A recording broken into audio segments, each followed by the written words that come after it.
Salut à tous et une fois encore, bienvenue à 5 minutes dans la Bible. Notre temps de réflexion et de dévotion sur la parole du Seigneur. Les 50 États des États-Unis d'Amérique sont populairement connus sous leur surnom ou sobriquet. Et celui de l'État de Missouri est Show Me, ce qui veut dire montre-moi. Selon le député à qui cette expression est attribuée, il disait « L'éloquence écumeuse ne convainc ni ne satisfait, il faut montrer. » Bien que cette parole peut s'appliquer à certaines situations de la vie, si nous tentons de l'appliquer de façon systématique à la vie chrétienne, nous rencontrerons beaucoup de difficultés.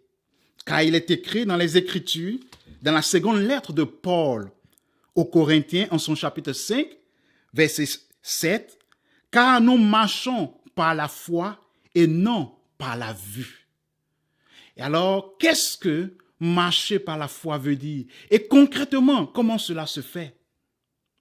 Paul a l'habitude, dans ses lettres, d'employer le verbe marcher, et son emploi n'est pas une référence à la marche de façon littérale, mais il s'agit de faire référence à la manière de vivre, l'ensemble du style de vie d'une personne. Alors, marcher par la foi et non par la vue est une autre façon, une autre manière de dire vivre par la foi et non par la vue. C'est un mode de vie qui est caractérisé, qui est forgé, qui est déterminé par la foi en Dieu et non par ce que nous voyons, nous touchons, nous ressentons. L'apôtre Pierre, plutôt, dans sa première lettre, le dit autrement. Il dit, « Lui que vous avez aimé sans l'avoir vu, en qui vous croyez sans le voir encore, vous réjouissant d'une joie ineffable et glorieuse. » Oui, nous aimons Jésus, nous croyons en lui, sans l'avoir vu, jamais vu, touché. Et pourtant, nous croyons, nous l'aimons, car la vie chrétienne est fondée principalement non sur le voir, le toucher, non sur ce que nous ressentons, nos émotions, notre instinct, mais sur la foi, c'est-à-dire prendre Dieu au mot. Dieu l'a dit, je le crois. Que je le ressente ou pas, que mon instinct le soutienne, le supporte ou pas, Dieu l'a dit, et le Dieu qui ne ment pas, je lui fais confiance.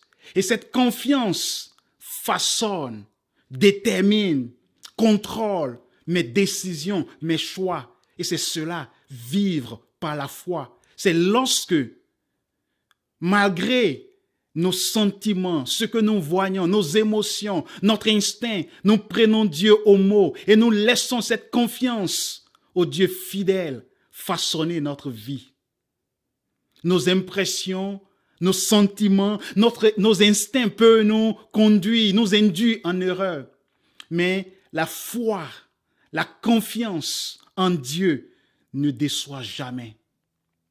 Par conséquent, la bataille de tous les jours, la bataille de chaque jour est entre croire en Dieu, laisser sa parole, laisser ce qu'il a dit nous façonner, nous guider, déterminer notre vie ou tout simplement céder à nos émotions, céder à ce que nous voyons, nous ressentons concernant telle ou telle autre situation de notre vie. Alors je veux t'encourager ce matin, quel que soit ce que tu traverses, quel que soit ce que tu vis aujourd'hui, ne laisse pas ton instinct, ne laisse pas tes sentiments, tes émotions, ne laisse pas ce que tu vois, ce que tu touches, t'effrayer ou te troubler. Va dans les Écritures, prends Dieu au mot et que sa parole t'impacte, que sa parole influence tes choix, tes décisions et tes plans.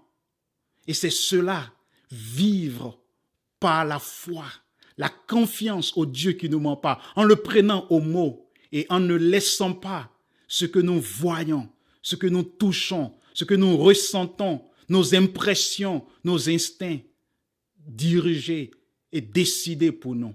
Mais la foi en l'Éternel Dieu.